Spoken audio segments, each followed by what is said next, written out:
Hello everybody, I am Jarrett Ross, the Genie Vlogger, and welcome back to another Professional Genealogist Reacts. On today's video, I will be reacting to Why I Hate Wikipedia, and You Should Too, by JJ McCullough. Now this is a video that came out a while back. I saw it when it first came out. I guess I'm seeing now that it came out 2 years ago. Now I'm reacting to this video kind of for two main reasons. The first one is related to genealogy, and that's just the idea of research and how to conduct research and kind of weighing sources and things like that. And the second is that I actually was a hardcore Wikipedian for many years, sometime probably I think like 2003, 2004 to maybe 2007-ish. I've still done some Wikipedia things here and there, like all Wikipedians kind of do. But when I first watched this video, there were a lot of places that I felt JJ could have actually given really good criticism, but kind of didn't even talk about it. But with all that said, let's just jump into it. Hello friends, my name is JJ. So here is a fun fact. In the 7 or so years I have been making educational videos on YouTube, I have never consulted Wikipedia when doing my research. Not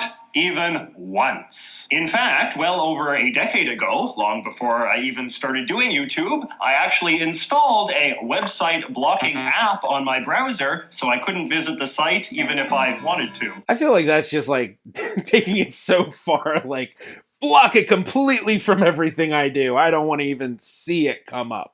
But I get, you know, to each their own. I also used Google's hide search result feature to ensure it wouldn't pop up when I was searching for things. I just disliked the website so much I didn't even want to be tempted by it. But it turns out my efforts were in vain because these days Wikipedia is literally impossible to avoid. Even if you have Wikipedia blocked from your search results, Google still creates these little inescapable information boxes full of Wikipedia info whenever you search for something. If you ask Alexa or Siri a question, the answer will always come from Wikipedia, and Wikipedia information will automatically pop up the moment you try to type something into the Safari search bar or Apple Spotlight. The site's integration with all of the major tech platforms is more than mutual. Google, Amazon, and Apple have all become major funders of Wikipedia in recent years, keeping the non-profit site up and running with millions of dollars in donations. Small wonder then that by some estimates it is the 5th most visited site in the world and the #1 most visited information site with over 6 billion monthly visits. So what does it mean when so much of the world's information on everything comes from a single website? Well, the obvious answer is that there becomes very little diversity of information available to the public. In the realm of non-fiction content in particular, it can now just be taken for granted that an enormous number of articles, podcasts, and videos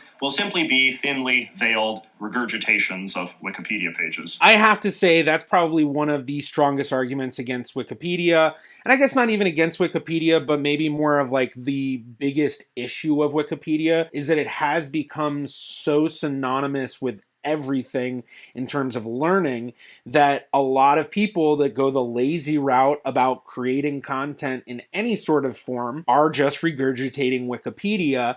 And it's sometimes very glaringly so because there's different errors that are on Wikipedia and that will then be propagated by these people. And it's very similar to what happens in the genealogy world where someone will build a family tree, it has incorrect information, but they can put it online publicly, and then others will find that tree and then just copy it because they're like, oh, well, that has to be right. And next thing you know, there's hundreds of trees with this incorrect piece of information. And you can do that on all sorts of sites, whether you put your tree on Ancestry or MyHeritage, or even on any of the collaborative family trees, which are basically just a Wikipedia-style family tree. So there's even a tree called WikiTree.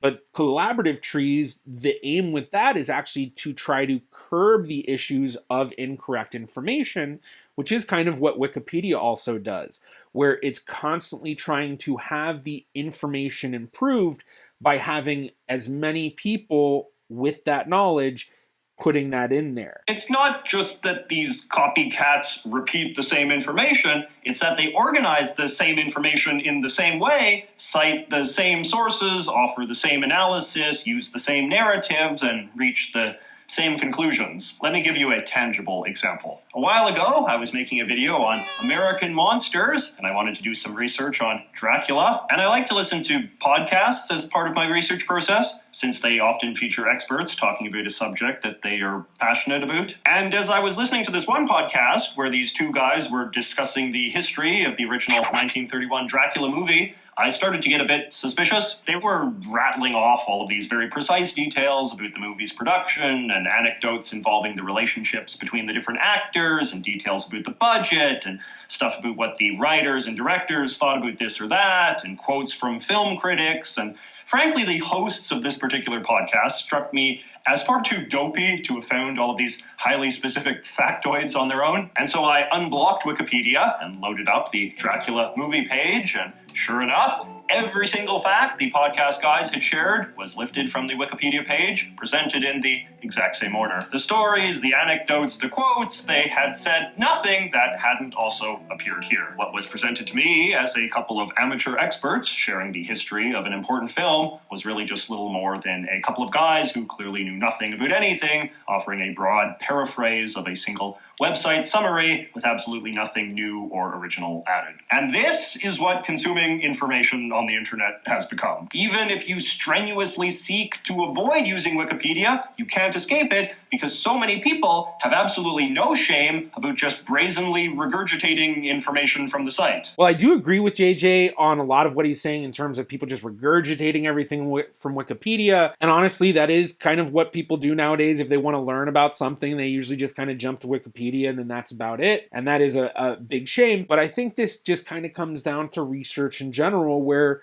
people don't want to do serious research. They just want the information right there and then that's it. And it's an issue that I see all the time when I'm doing genealogy, because we will find stuff that people have built that seemingly has good sources and all of that, and this can happen on Wikipedia too, but then you find out that it's all completely wrong. But even considering all of that, I still think that it can have a use where, you're not going to need in-depth research for every little thing.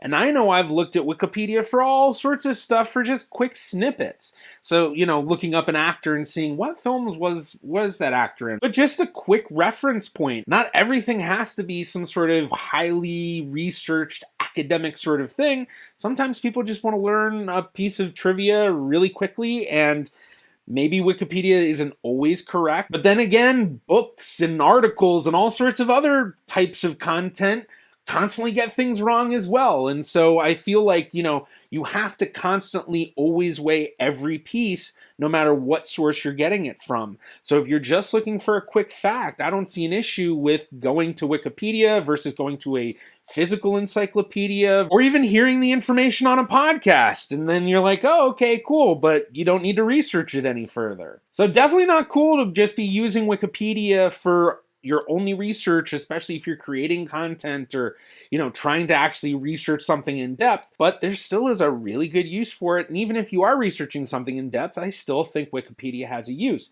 You just have to weigh every piece of it. Just like books. If you get a book, you might have a book where it was written by someone where they were just really sloppy with everything they did. And I have a whole video going into the book called Jewish Pirates of the Caribbean, where I go into the sources of that book and show how the author got a lot of stuff wrong. And then I show genealogy proving that a lot of the work that the author had on his own was actually mixing up a lot of people as the same person, but they were separate people. But funny enough, that book is actually used as a source for so much stuff on Wikipedia that is wrong because it uses that as a source. But still, even when you're on Wikipedia, there are some pages that are a lot more reliable than other pages, and Wikipedia even has a system of rating their articles so that you can see which articles are better, which ones are worse.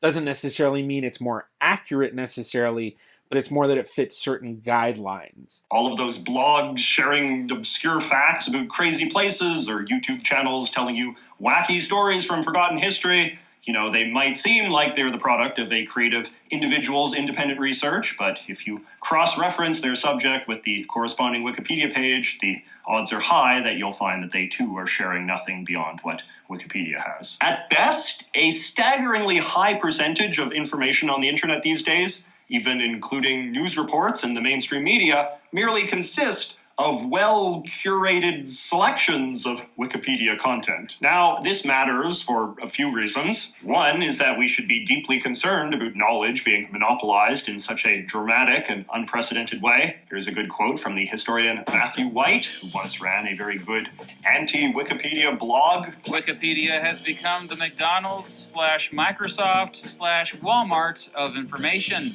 I'm laughing because wasn't expecting the Mr. Beat cameo. I know I already saw this video, but I didn't remember that he had read this. That's funny. But I actually think Mr. Beat is actually kind of like more on my level of thinking with Wikipedia, but I'm not 100% sure. But I think I saw him do something where he talked about the Wikipedia stuff. It provides reliably mediocre information at a low cost. This drives competitors out of business, reduces diversity, and lowers the standards all across the board. Just as McDonald's is where you go when you're hungry, but don't really care about the quality of your food, Wikipedia is where you go when you're curious, but don't really care about the quality of your knowledge. When I was young, the internet was filled with multiple different websites on multiple different topics. If you wanted to learn about, say, the history of pizza, you would have to hunt around until you found a special pizza-centric website that someone had made. Often these websites were true passion projects containing enormous amounts of information by dedicated experts, sometimes professionals, sometimes not,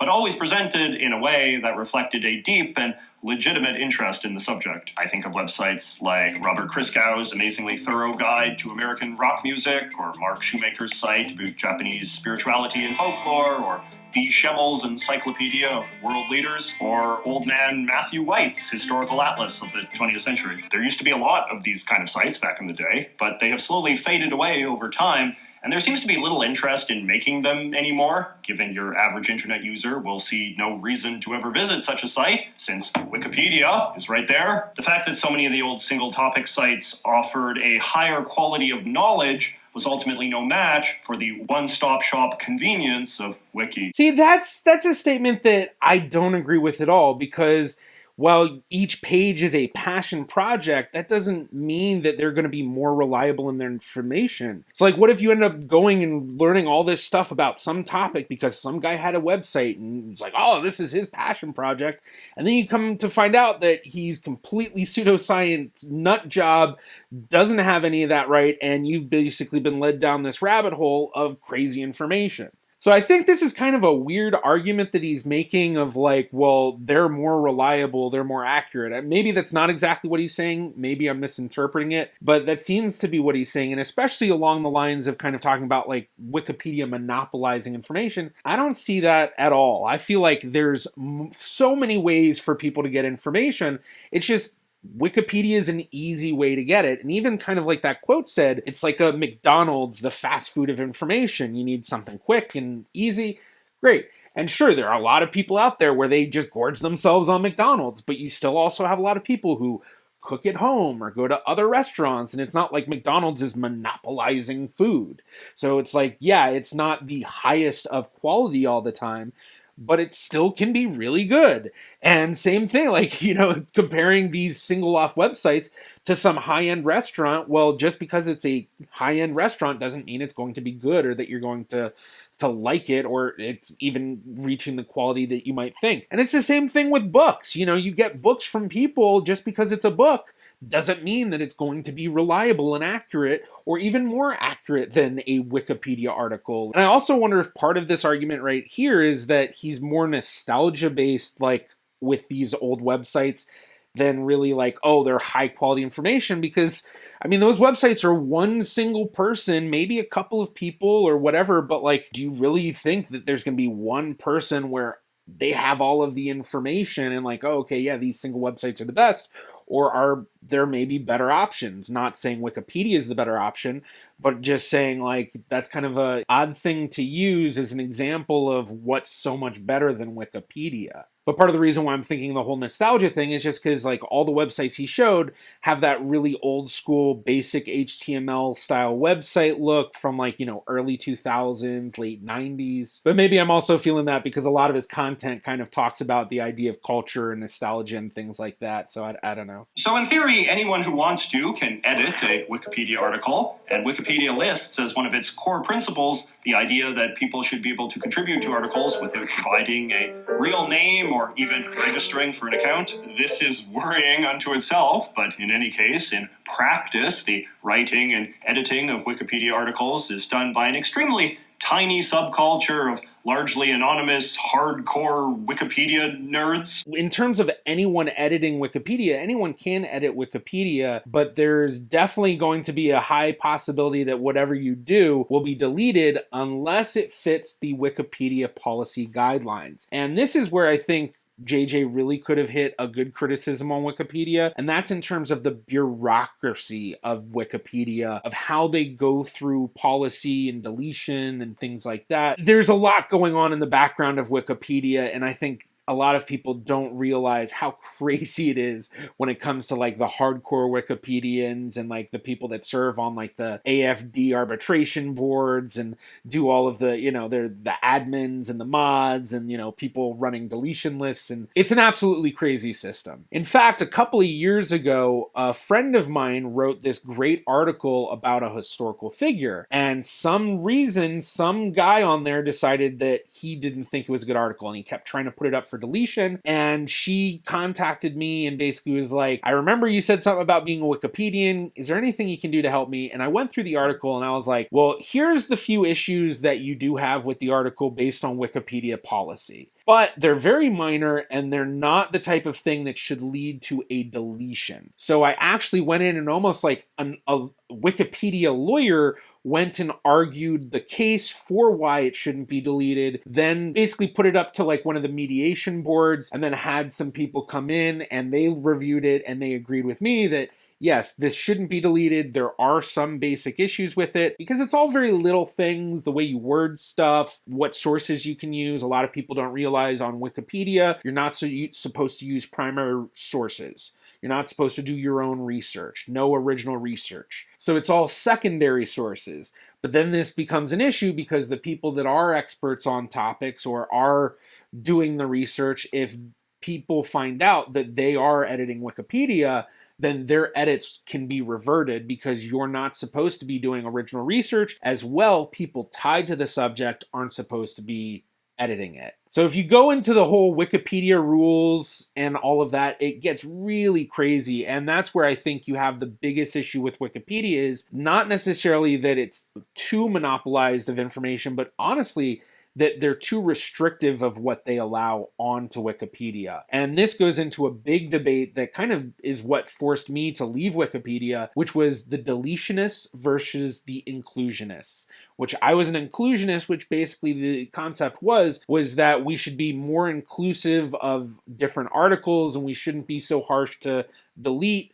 Unfortunately, the deletionists were the ones that kind of really took over, and that was kind of what forced me to end up just being like, I don't want to put that much energy into a project where I'm worried they're going to delete every little thing I do, because that was one of the issues. Is it was like even us that were, we're following the rules and everything, all this stuff was getting deleted. Use different ways to measure just how small the clique of people who make and revise Wikipedia articles is. And the conclusion seems to be that it's about 1% of all registered users, and that this number has been declining in recent years. This Vice story from 2017 estimated that only about 1,300 people are creating the over 3/4 of the 600 new articles posted to Wikipedia every day. While this 2019 CBS story estimated that 1/3 of everything on Wikipedia was written by just one guy. Even generally sympathetic scholars of Wikipedia, like Purdue University's Soren Anamate, will readily concede that the site is run by a pretty narrow elite, saying that Wikipedia only works because it has a dedicated leadership class and that people worried about its biases should care less about broadening the site's base of users than trying to diversify the people at the top. And this is really where the bureaucracy issue comes into play, is not only is like the rules and system on Wikipedia really bureaucratic and lots of hoops to jump through, and you've got to fill out this and put this here and make this comment, and like every time you do something and comment, you need to do the 4 tildes so that it puts your proper signature at the end, and all of these various things that go on with it. And that's probably a big part of what pushes a lot of people away. And then it kind of is isolating a lot of the Wikipedia people that are very active. Now, I am kind of curious in terms of the numbers that he's quoting here because he's mentioning creating new articles, but I do also wonder, is this also encompassing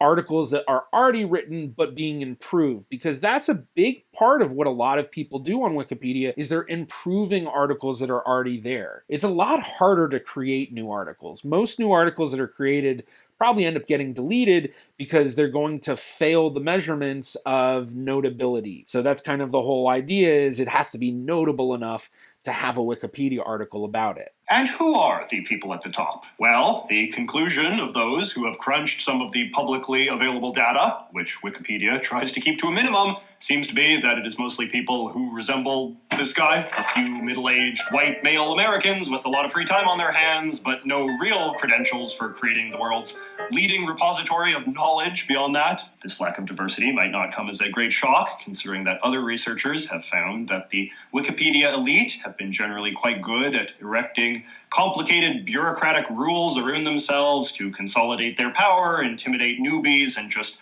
generally make the site's content quite difficult for outsiders to change. I don't remember him mentioning that the first time I watched it. Maybe I was just so like, what? that I kind of missed that part. So I don't think he goes into it any further than that. But that would be the biggest issue, I think, on Wikipedia. It comes down to that small percentage of people running things.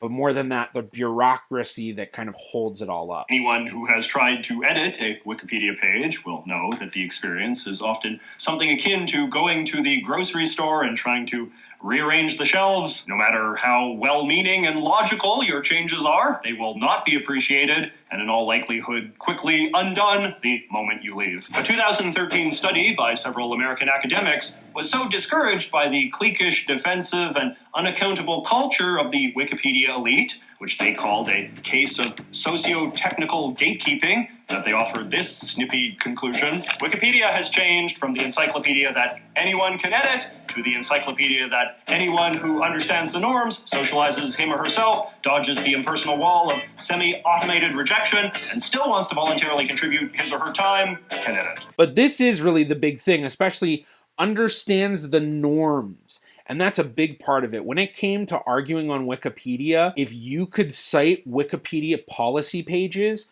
WP:NOS, WP NO, WP site, WP, all these different ones. There were all these policies where you could basically say, this does not adhere to WP:NOS, and because of that, it must be deleted. Or this does fit WPN notability, and so because of this, and so it's almost like arguing like a lawyer, where you're citing different cases and basically having to say this and this, and so if you don't know that, you're going to have a terrible time. But on top of that, if you don't know these policies, it's really easy to make a small mistake that then gets all of this stuff deleted, where really only one piece should have been deleted maybe, or maybe even just a citation added could have just been put in there. But instead, the guy that decided to edit that, the hardcore Wikipedian, was like, let me get this out of here and delete the whole thing. I can't believe I don't remember this part from when I first watched through it. I remember after watching it, I was like, geez, there's so much he could have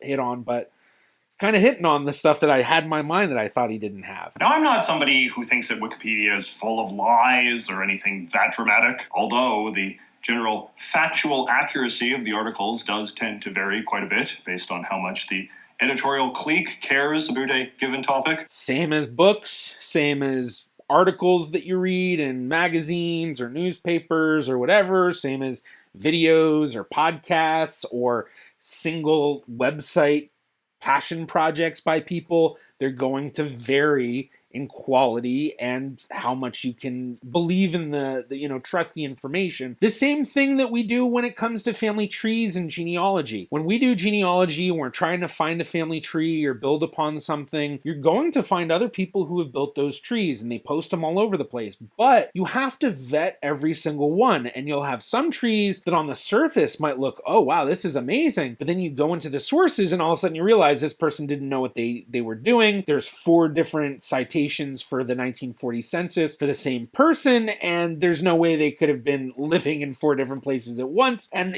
just all these different things. And so you can have that, but then you can have other times where you find a tree where it seems kind of small and dinky and all of that, but then you look and you see, oh wow, this person has this really well sourced, and part of why it's small and dinky is because they were very specific in what they included, because that's what they had proven. And so I think that, when it comes to the varying levels of accuracy, it goes to say for anything. When I was working on my video about American toys, for instance, the wiki-generated fact box about Charles Darrow that popped up in every Google search described him as the man who stole Lizzie McGee's landlord game and was falsely credited by the Parker brothers as the inventor of Monopoly, all of which is an incredibly biased framing of a much more complex situation. But Charles Darrow is also a very obscure historical figure whose story I doubt anybody will care enough to properly tell on his short bio page. But this is the important point. First impressions matter. A Wikipedia article is simply one take on a given topic, but these days it is often the first and only take anyone will hear. The site's smothering dominance of the internet's information ecosystem, including through its complete integration with Google and Apple products, means that how Wikipedia chooses to frame a subject cannot help but become the first and last frame that an enormous number of people will ever encounter of that subject. And while there is a disappointing kind of sentiment with that, and I totally understand that, kind of like I was saying before, not everyone necessarily needs to do in-depth research about every little thing. Sometimes I think there are things where, it's not that important, you just want to learn it, or maybe like a quick little tidbit, and Wikipedia fulfills that quick and easy. I know that one of the things people like to say about Wikipedia is, oh, I only go there as a starting point. This has always struck me as being about as persuasive as people in the old days claiming to only read Playboy for the articles. Because,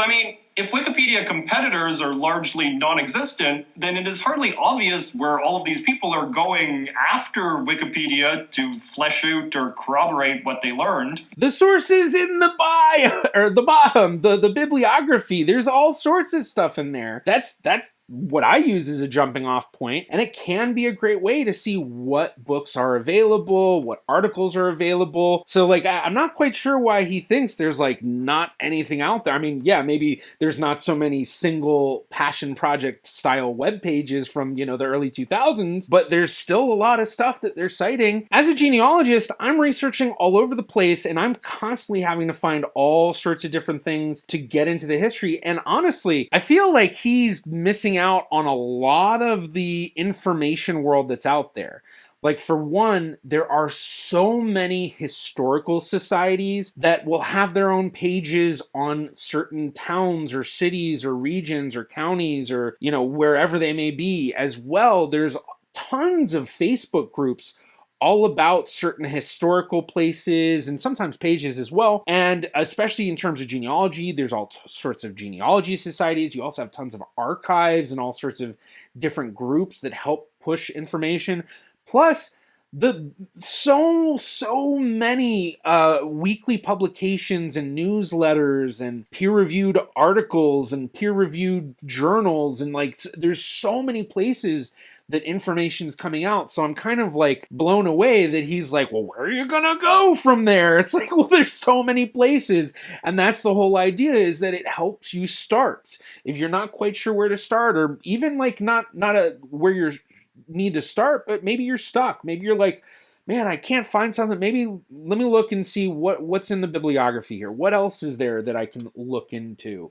What have they cited? And you can dive really deep from there. So I'm kind of, confused about why he's saying that, but then also at the same time, maybe he's just not familiar with all of the different things and entities out there for people that do want to dive into very serious research. Yeah, he is correct that not a whole lot of people going beyond Wikipedia, but for those who are doing in-depth research, Wikipedia still has a major use. It still is a source of information, and I feel like it shouldn't be something that should just be completely ignored.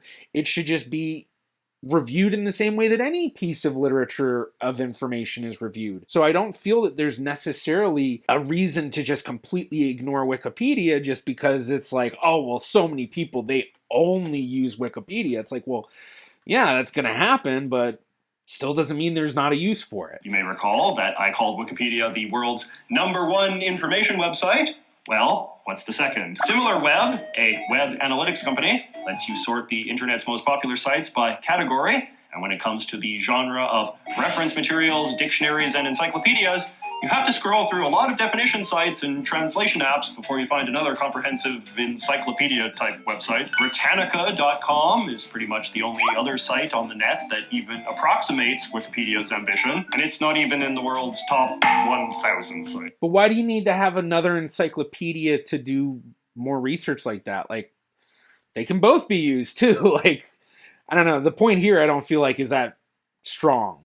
People will then say that they follow the sources from a Wikipedia article, but independent of the fact that this still means that you're relying on Wikipedia for your information. So? It has always struck me as another deeply disingenuous claim. Wikipedia's sources, after all, in the sense of the footnotes that they pepper their articles with, don't exist to offer readers a more comprehensive understanding of the topic at hand. They exist simply as a collection of proof points for various arguments made in the article's body text. Just like a book. You know, book use citations as well. So, like, they do the same thing. There are articles that will have citations and a bibliography, just like books. So it's like the same thing. That's kind of the point of citing, is one, to back up the information, but two, to show where it's coming from, to show where that, piece of information came from. And when it comes to learning and information, you can treat it just like genealogy, where, you trace from one person to their parents, to their parents, and their parents, and so on. You can trace from one source to the next source, to the next source, to the next source. So yeah, they can be reliable. Like, I don't know. Let's continue. So they're often just links to news stories or documents that contained a fact or two that was relevant for the purpose of citing something narrowly particular of little interest to a more general reader. Because again, most of the time, educational websites containing general information of a sort that would be of interest to a general reader don't even exist on the internet outside of Wikipedia at all. Now let me just dunk on Wikipedia's quality of writing for a second. Wikipedia articles are written in a style that they call neutral point of view, which, although perhaps attractive sounding in theory, is in practice just another intimidating bureaucratic gatekeepery custom that is quite difficult for outsiders to intuitively grasp. Neutral point of view basically just means that Wikipedia articles should prioritize the citation of facts over coherence or readability. It doesn't mean that Wikipedia articles cannot be biased, which they very easily can,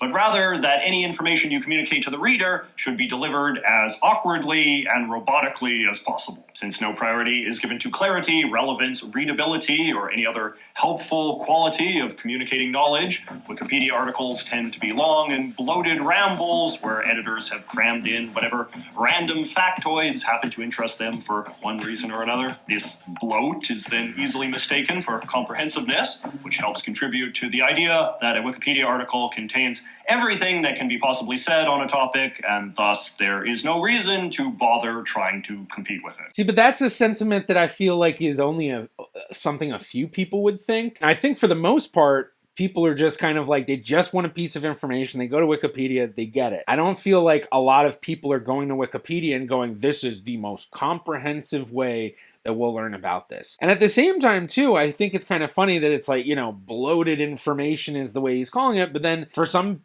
pages, it's just extremely extensive, and maybe it does go in depth. And I will agree that, there is a lot of terrible bias on Wikipedia, and especially from what I've experienced in terms of the articles related to politics, that's like the worst place. I mean, it's just toxicity town over there. But I still feel that, it's not like everyone's going to be thinking this way. And some of the examples he was giving a little bit ago, especially like in terms of the citations and stuff, was just, it seems like a broad brushstroke of they're mostly this and that, but it's in his experience. In my experience, I've seen a lot of articles that are very extensive, that have very useful citations, very useful bibliographies, and there's a big, they're very useful. Let me give you a couple examples of why Wikipedia writing is some of the least helpful educational writing you will ever encounter. Here's a paragraph from their 8,000-word article on Mario.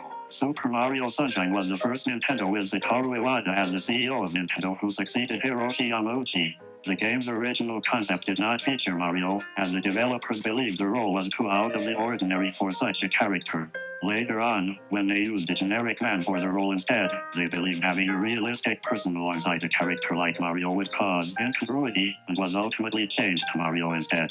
Mario's ally, FLUDD, was one of 10 design options but was chosen because it fit the game's theme, although it was not their favorite option in looks. As a reader, why am I being told this bizarre ramble of trivia and anecdotes? What is Super Mario Sunshine? Why does it matter? Why should someone interested in learning about Mario care about any of this? So much of the most relevant knowledge is simply assumed, while the most irrelevant knowledge is prioritized. All right, now here is a paragraph from their 11,000-word article on Stephen Harper. During Harper's tenure, Canada had budgetary surpluses in 2006 and 2007 of $13.8 and $9.6 billion respectively. Following the 2008 financial crisis, Canada ran deficits from 2008-2013. To me, this just feels like it's just really information dense. It's not necessarily written to be read like a book. It's written for just straight information. And so I get what JJ is saying here, but it's kind of like, okay, well, yeah, it's not necessarily the greatest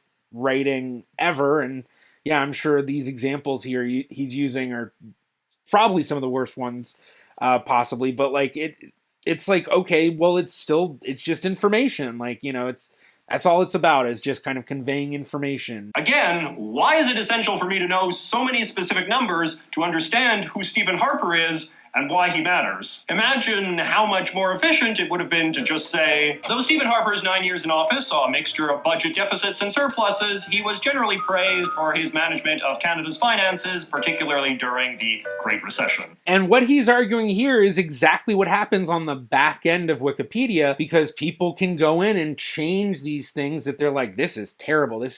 What does this have to do with this article? So technically, JJ or even someone watching could go in and edit that. And if they could find and cite a Wikipedia policy that follows that, which I wouldn't be surprised if they could, I'm sure there's something out there about, you know, concise information and like making sure it's not too clunky or something like that. So maybe, you know, someone can go in and edit that down like that. So that's certainly possible. But one thing I will say from what I remember when I was a Wikipedian was there was always a benefit to having a lot of links in an article. So if we go back, you can see that there's a lot of links. 2006, 2007, 2008 financial crisis, then all, you know, and these are probably all linking to the thing it's mentioning. But by having this paragraph and having all of these links as well as these citations, that can then bring the quality of the article up. And so like I was talking about before about like the ratings guidelines of Wikipedia articles, that's part of it. And so people can do this to kind of like fluff up their Wikipedia article if they're like, ooh, I'm really working on Stephen Harper's article and I really want to get this to a GA rating. And here is a paragraph from Wikipedia's 11,000-word article on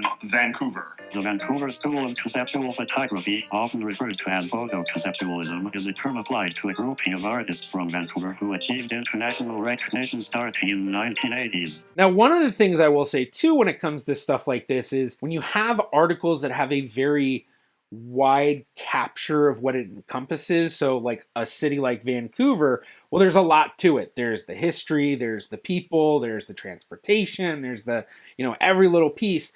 And anybody or any entity that's related to that city that wants to have some sort of notoriety, especially if they've tried to make their own page and that wasn't notable enough and so they kick that out, they'll go into these pages and create stuff like this where it's like, well, we're important, we've had some articles written about us, so let's put that in there. So you can actually go in and see the history of articles and see who added what. It can take a while to figure that out sometimes, but you can kind of get an idea sometimes. And so if you went back and looked, whoever added this information, it very well may have been one of these people that's actually listed towards the bottom, or it could have just been someone who's very interested in that. And that's one of the things with Wikipedia is that in some articles, you might get these things that seem to not have a lot to necessarily do with the topic, and they may, you know, they'll be related in some way, I'm sure, but that's likely because somebody added it because they wanted to brag about it, or they were learning about it, or they're related to, something like that. So that's not too uncommon. Not saying that's what's happening here, but certainly kind of makes me wonder if that's the case, because unless the Vancouver School of Conceptual Photography really,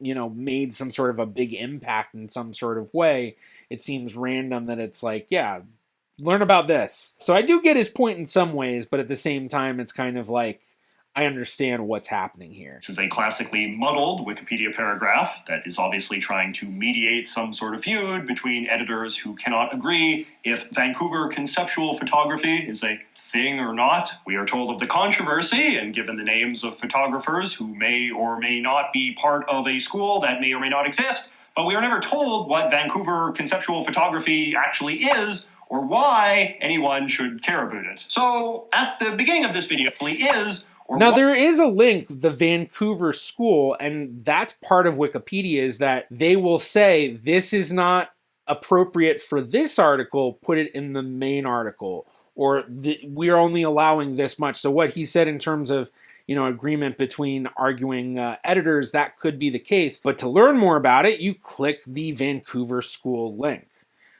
So that's, how you learn more about it. And I'd like to conclude this video by recommending some of the better online resources that I use instead. First and foremost, I do recommend books. There is simply no better alternative than a full-length, well-researched, nonfiction book put out by a credible publisher. Because the saying, anything written in a book has to be reliable and it has to be true. A good nonfiction book is often the result of years of dedicated research by someone who is passionate and well-informed about the topic, with their writing subject to top-tier levels of professional editing to ensure clarity and readability. I didn't realize that was the case with every book. Notice I said online resources, and that's no accident. These days, through sites like Amazon or Apple Books, you can easily purchase digital versions of books from different eras that in earlier eras you would only be able to get at the bookstore, or maybe not even that if the book was particularly obscure. And if you don't want to spend money, it is also worth exploring the website of your local library, many of which have extensive ebook programs these days. Mainstream media sources are important as well, but not just one-off isolated news articles of the sort that Wikipedia likes to quote. Established publications with ample reporting resources like the New York Times or the Washington Post, where I work, or the... I see these quoted and cited on Wikipedia all the time. Like, I feel like JJ's limited use of Wikipedia is a big part of what's pushing his viewpoint, because a lot of the things he's saying, in my experience, he's making it seem like, oh, they don't cite the good stuff. They're citing the bad stuff. But I see these major publications being cited all the time. I see news articles from various local news affiliates and stuff being quoted, all sorts of variations. But major publications, including the New York Times, including the Washington Post, including the Wall Street Journal, including, all sorts of different things that are of varying quality, just like Wikipedia. So, all right, let's continue. New Yorker or The Atlantic will often author very good deep dives into a single topic that are basically the equivalent of entire chapters in a nonfiction book. When it comes to biographies of individuals, meanwhile, I really recommend reading their obituaries in publications like these as well. As someone who deals with obituaries all the time as a genealogist, you would be surprised how much incorrect information gets into obituaries. It happens all the time. Wrong names, wrong dates, family just getting things completely wrong. As well, when it comes to obituaries, families also will often write them in a much more positive light. So you get a less nuanced view of things. Sometimes you get a very nuanced thing, especially if someone in the family who's writing the obituary is like, oh, I hate this person, then maybe it's biased in another way. Yeah, all right, let's continue. I once he finishes talking about this, I have some things to say about what he's saying now. Long obituary essay in a paper like the New York Times is often the culmination of all of the reporting that they have ever done on that person, and I think they remain among the best biographical resources that you can find on the internet today, at least for dead people. I would certainly put the New York Times obituary of Gorbachev up against the Wikipedia page on him any day. And lastly, I would recommend other comprehensive nonfiction websites to the extent they are still around. In addition to sites like Encyclopedia Britannica or biography.com or history.com, there do exist more specialized educational websites out there, often handmade by a single person or a small... Back into that sort of HTML style old school early 2000s internet. But I definitely wonder if that nostalgia plays a part in it.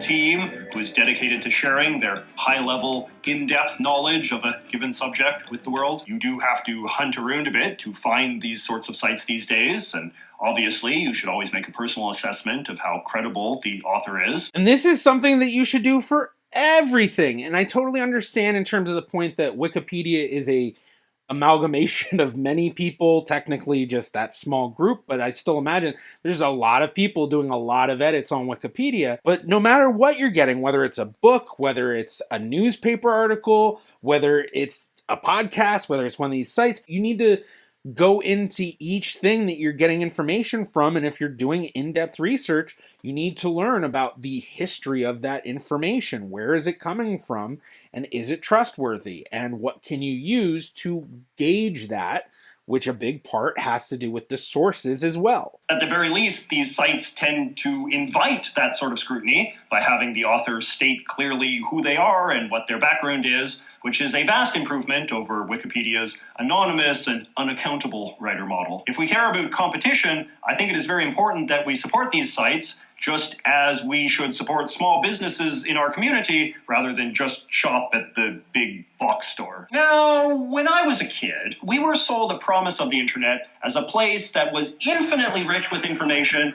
with a million web pages on every topic, stretching out endlessly in all directions. These days, however, it really does feel like the internet has just sort of congealed into a few giant all-purpose sites. You know, one for shopping, 3 for socializing, and 1 for information. And I think it's important that we be critical of monopolistic consolidation on the internet in the same way we should be critical of monopolistic control elsewhere, not because the people who run monopolies are necessarily evil, but because monopolies often only get where they are by pandering to our shallow desires for what is quick and easy and good enough above what is truly good, useful, or necessary. So, very curious to hear your reactions to all of this. I'm sure my takes will be controversial, but let me know in the comments, and I will see you next week. So, overall, I think he makes some very good points, but I feel like the biggest thing is that in JJ's mind, for some reason, he sees Wikipedia as this lowly trash and that everything else is kind of like on a pedestal above it. Books and podcasts and singular pages written by singular people and all these things. But in reality, I feel like if you were to put it on like some sort of PCA plotting map of, you know, every single book and every single Wikipedia article and every podcast and every YouTube video and whatever of the reliability and the quality or something like that, that maybe you would see a lot of Wikipedia stuff being a bit lower, but I wouldn't be surprised if there was a lot of it very much along the same lines as where books and articles and things are. And a big part of this just comes from the fact that as a genealogy researcher, I am constantly scrutinizing all sorts of resources. And in my experience scrutinizing books, I have found many books where there are a lot of issues that the authors had. Great example is my award-winning video about the Jewish Pirates of the Caribbean that I mentioned before. In that book, Edward Kritzler, the author, did a lot of really bad research. He misquoted a lot of books. He did a lot of things that when you go into it and dive into it, you realize, wow, this does not hold up. So it makes it so that it's a very low quality book, unfortunately. But because it is a book, so many people will put it up on a pedestal and look at it as this amazing piece of literature and, you know, great source of information when it's not correct. And so it really just comes down to the fact that, well, yes, there are a lot of low quality Wikipedia articles. There's a lot of incorrect information on Wikipedia and things like that. And there's definitely a lot of better sources. I feel like this concept that JJ has of just completely ignore it and like it's this just trash website, I definitely don't agree with. Of course, I'm generalizing my interpretation of what he said, so maybe it's not quite that level, although it definitely seems that way. But I feel like he's unfairly just saying everything on Wikipedia is just absolute garbage. I just feel like there's so much use that Wikipedia truly does have that is just being completely ignored in this video. But let me know in the comments, what do you think? And if you enjoyed this reaction, you'd like to see more just like it, be sure to watch this one of mine right here. Thank you to my Patreon patrons and YouTube members.